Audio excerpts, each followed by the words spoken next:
I just popped in to get my ferritin prescription that is going to be infused into me later today. Yay! I'm going to get my iron levels, my ferritin levels back up. Thank the Lord. Yay.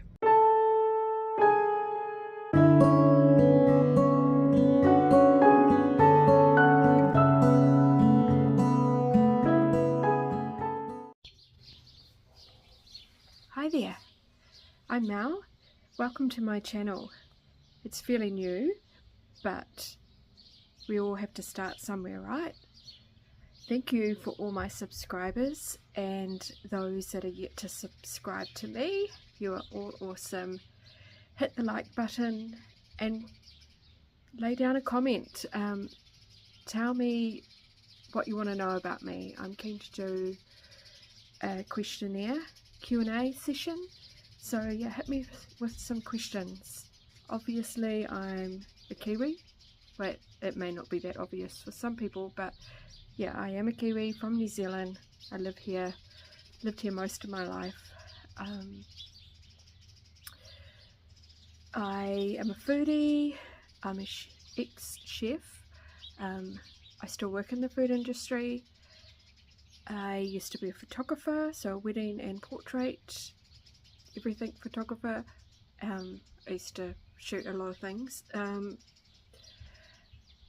And I am looking forward to growing my channel and having you right there beside me. Also, I want to help you grow if you are a new YouTuber. I have a voice and I'm really sick and tired of it being restrained.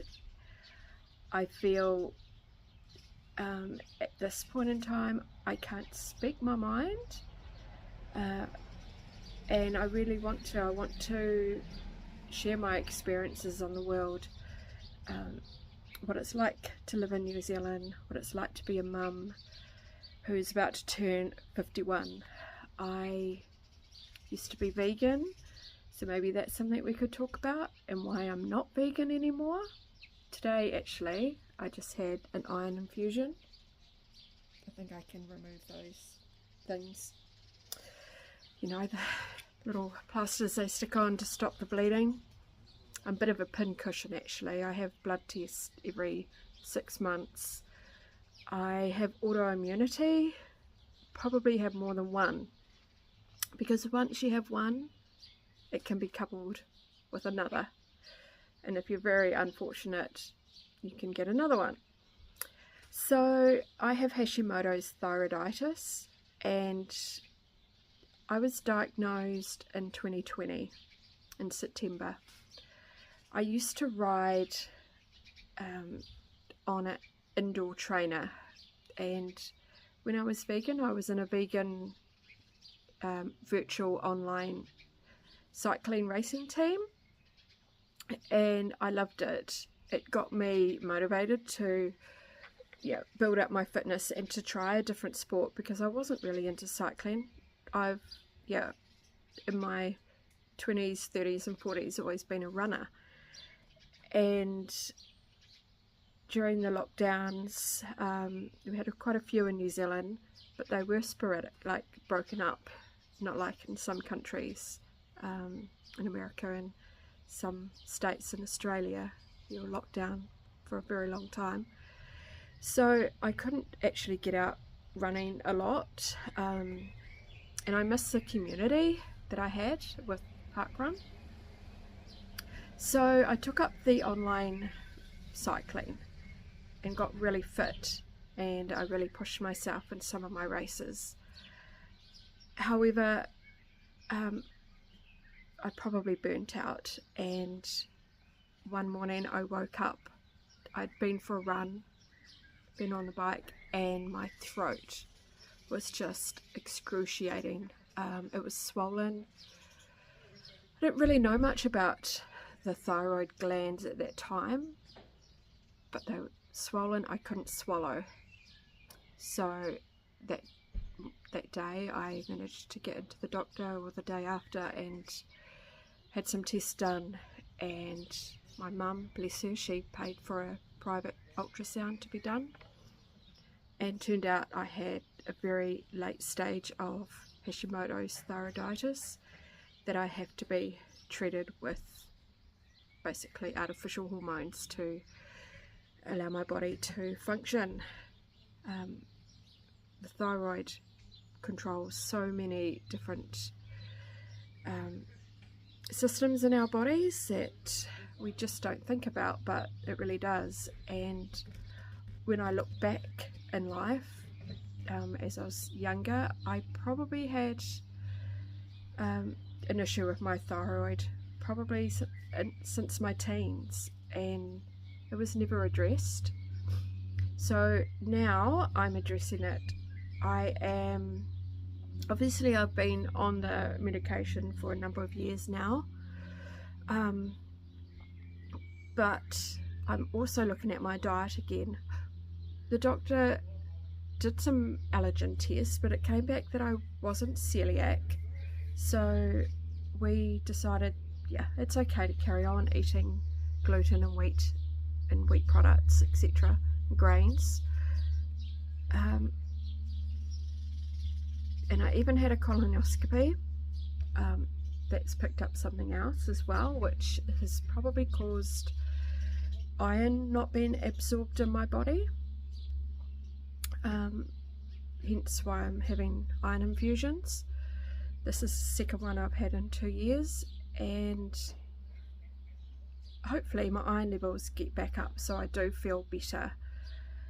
But yeah, with the gluten, it's time for me to start taking that seriously, and I am on a gluten-free diet at the moment, but I will definitely aim to follow Dr. Peter Osborne's advice and go grain-free.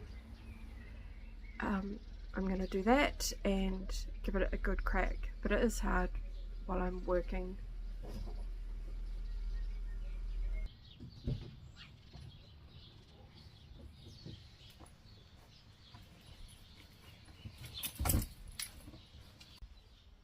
Well, that was interesting. My family who were out, well, my son was home, but my daughter and husband just came home, so I had to pause for a second. So yeah, with going gluten free, I really have to give it a good crack, but it is really hard for me to do it given I work in a food manufacturer, so just have to do my best. And yeah, I may not be cutting it out completely, but as long as I can get it down to a really low level, that's probably, yeah, may not work. If there's some gluten in my diet, my body might still flare up, but we can only try. And yeah, no one's perfect. I'm going to leave it at that, but in another video I'm going to talk about the symptoms of Hashimoto's thyroiditis and iron deficiency.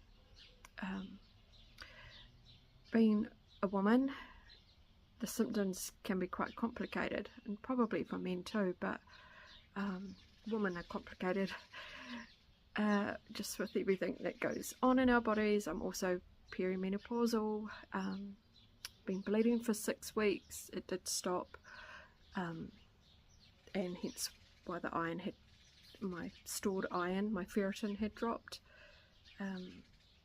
Yeah, complications. So